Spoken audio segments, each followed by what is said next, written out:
I was babysitting my niece one night while her parents went out for a well-deserved date night. They live in the basement of an old house where the low ceilings and dim lighting give everything a heavy, shadowed look. At first things were fine. She was laughing, pushing her toy car across the carpet, making little vroom sounds as it skidded along. I watched her, amused, letting her energy fill the quiet room. But then mid-laugh she froze. Her gaze drifted to an empty corner across the room, her mouth slowly opening as if she'd seen something terrible. Then, without warning, she started screaming. The sound was raw, piercing, as if she were in pain. She scrambled into my lap, clawing at my shirt, her little fingers trembling. I held her tightly, feeling her heart pound against mine as she buried her face in my shoulder. Her cries echoed off the walls, and as I tried to calm her, I found myself glancing at the corner too, feeling a creeping sense of dread that had no reason to be there. "Ellie, there's nothing there," I whispered, trying to keep my voice steady as I rocked her gently in my arms. She clung to me, her tiny fists clutching my shirt as her eyes stayed locked on the dark, empty corner. I looked over again, forcing myself to focus, trying to see what could possibly be frightening her so much. Shadows lingered there, but nothing more. I kept speaking softly, and after a while, her grip loosened, her cries quieting to small hiccups as her gaze finally drifted back to me. I breathed a small sigh of relief and turned her away from that corner, cradling her head against my shoulder and talking about her favorite toys. Anything to distract her. But then her little body tensed, and her gaze snapped back over my shoulder to that same spot. This time, her scream was louder, more desperate, a sound that cut through me. She struggled in my arms, twisting to look at the corner as if something there was reaching out, pulling her in. Her gaze was fixed on the exact same spot, unwavering, wide with terror. Against all my better judgment, I turned to look, my eyes following hers to the empty, shadowed corner. The basement light buzzed softly, casting faint shadows, but there was nothing, only the bare wall and darkened space where two edges met. Yet as I stared, goosebumps prickled up my arms and across the back of my neck. Ellie's little fingers dug into me, clutching with surprising strength, her nails pressing almost painfully into my skin. Her whole body was tense, coiled with fear I couldn't explain away. They say children are more sensitive to things we've long since blocked out, that they see what we can't, that they're open to things beyond understanding. The thought crept into my mind, gnawing at my sense of reason, and with it a cold, uneasy fear took root. I couldn't see anything, couldn't hear or feel a thing, but the look on Ellie's face told me she was seeing something that I couldn't. Something that terrified her down to her core. I decided it would be best to take her upstairs, so I grabbed a few of her toys, and we left, heading upstairs to the living room. The stairs creaked as we climbed, Ellie clinging to me, her head buried in my shoulder as if hiding from whatever had haunted that corner. I kept talking, my voice low and steady, hoping it would keep both of us calm. By the time we reached the living room, her grip had relaxed, and I was able to set her down gently on the couch. I turned on the TV and put on Dora the Explorer, her favorite. Slowly, she seemed to forget about the basement, her eyes brightening as she started singing along with the familiar theme song.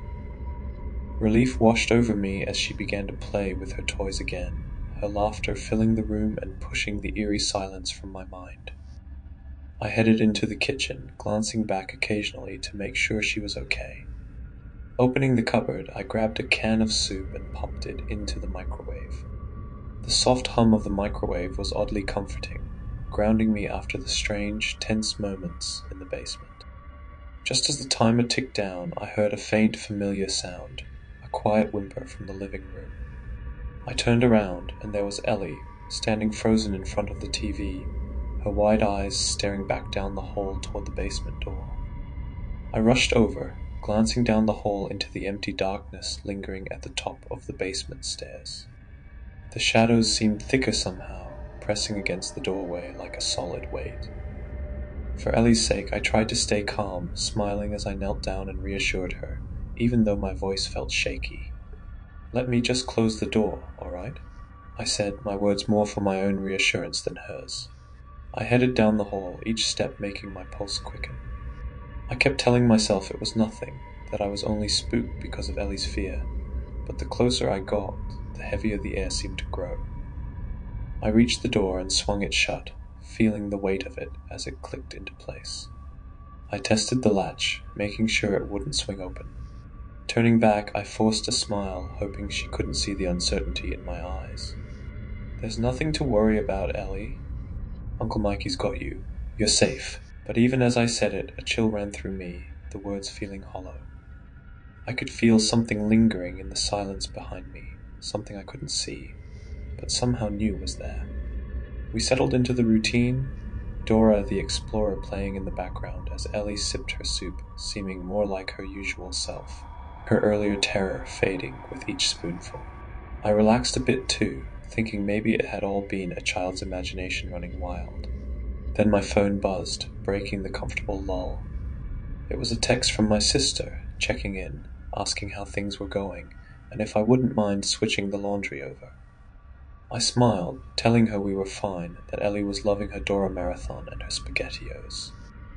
After a moment I texted back, asking where the washer and dryer were, hoping it was somewhere upstairs. Her reply came a moment later, casual as could be, in the basement by the shower. I sighed and replied, "Sure, I'll get it done." Almost instantly, my sister sent back another message. "Thanks. You're the best brother." Her message brought a small smile to my face, a warmth that helped push back the unease simmering beneath the surface. But as soon as I looked up, my gaze landed back on the basement door, standing there like a silent challenge. I knew I couldn't avoid it, so I took a deep breath and stood, telling Ellie to stay put and keep watching her show. She gave a little nod, her attention glued to the screen, and I headed toward the basement door. I opened it, stepping into the stairwell, and as I descended, that unsettling chill crept back up my spine, my skin prickling, as though the shadows themselves were brushing against me.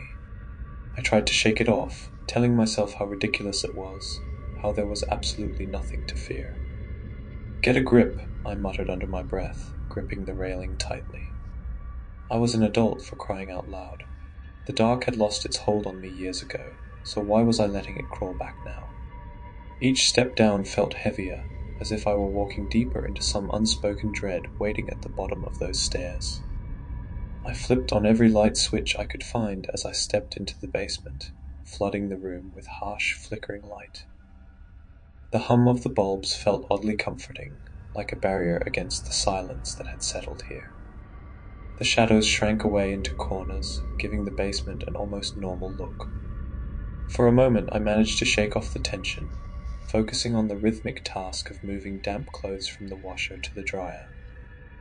But then, just as I was nearing the bottom of the pile, a strange, uneasy feeling crept back in, sinking deep into my bones.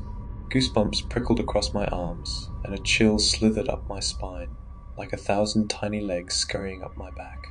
I froze, my fingers gripping the last damp shirt, my breath caught in my throat. The lights overhead flickered slightly, and the sensation grew stronger, heavier, as if something just beyond my sight was watching, waiting for me to turn around. I moved as quickly as I could toward the doorway, every step feeling like I was being watched, shadows stretching to reach me. Just as I was about to escape, a sound stopped me in my tracks, the unmistakable slow rhythm of breathing coming from behind. My heart thundered, almost drowning it out. But the sound was there, steady, coming from the direction of the shower. I froze, every instinct telling me to run, but something stronger, curiosity, dread, something unnameable, held me in place. Slowly I turned, my legs shaky, the adrenaline making my entire body feel like it might give out. And then I saw it, a figure crouched near the shower in the dim light, a mass of pure shadow, darker than anything around it, a silhouette that seemed to absorb the darkness itself. It looked twisted, almost monstrous, something that shouldn't exist in this world. In an instant, it began crawling toward me, its movements jerky and unnatural, closing the distance with terrifying speed. A scream tore from my throat, and I spun around, racing up the stairs. Just as I reached the first step, something icy and firm wrapped around my ankle, yanking me back. I crashed onto the stairs, pain shooting through me, but I scrambled forward, clawing my way up, desperate to escape. I didn't dare look back, focusing only on reaching the top, my heart pounding louder than my own footsteps. I burst through the top of the stairs, slamming the basement door shut behind me with a force that rattled the walls. I collapsed against it, pressing my back to the door as if my weight alone could keep whatever was down there from following. My chest heaved, each breath shallow and panicked, as I braced myself for the sound of something clawing or pounding from the other side. But there was only silence. Uncle Mikey, Ellie's small voice drifted over from the hallway. She stood there, watching me with wide, innocent eyes, clutching her favorite stuffed toy. Her expression was filled with concern, and she tilted her head. "Are you okay?" I swallowed hard, trying to force a smile as I pulled myself together. "Yeah, I'm fine, Ellie. Just got spooked by a big old spider." I tried to laugh, and she giggled, her laughter light and carefree. "Silly Uncle Mikey," she said, shaking her head, and her laughter drew a weak chuckle from me too, though inside I was still shaken to my core. I stood up, double-checking that the door was securely locked, then picked her up, holding her close. "Come on, let's go back to the living room," I said, my voice steadier now, but my grip on her tighter than before.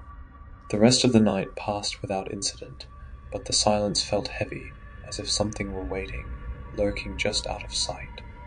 When my sister and her husband finally returned, I felt a wave of relief wash over me. I couldn't get out of there fast enough, but as I gathered my things, my sister pulled me aside. "How'd it go?" she asked, her tone light, but her eyes searching. I forced a smile, saying it was fine, that Ellie was an angel, but she didn't buy it. She watched me closely, picking up on the tension I hadn't managed to shake off. "Did something happen?" She pressed gently, and after a moment I took a deep breath, feeling the weight of the night settle heavily on my shoulders. I told her everything, hesitating before recounting how Ellie had screamed at something unseen in the corner of the basement. As I spoke, I saw a flicker of recognition cross her face. My sister went pale, her gaze shifting uncomfortably as she admitted that Ellie had done the exact same thing a few weeks before, freezing, staring, screaming as though she'd seen something no one else could. She had brushed it off as a nightmare, but now, with both of us having experienced it, the reality felt too close, too real. I hesitated, then asked if she'd ever experienced anything strange down in the basement herself. I confessed that while I was down there changing the laundry, I could have sworn I saw something, a shadow or figure lurking in the darkness. My sister's face tightened, her expression thoughtful, but she shook her head. "No, not me," she replied slowly. "Just Ellie. She's done it a few times, getting really scared, staring at that corner." My heart skipped a beat as her words sank in. The corner, the exact same one that had terrified Ellie tonight. It wasn't just one unsettling moment. It had been happening over and over, and my mind raced, a horrible understanding dawning. Whatever Ellie had seen wasn't just in her imagination.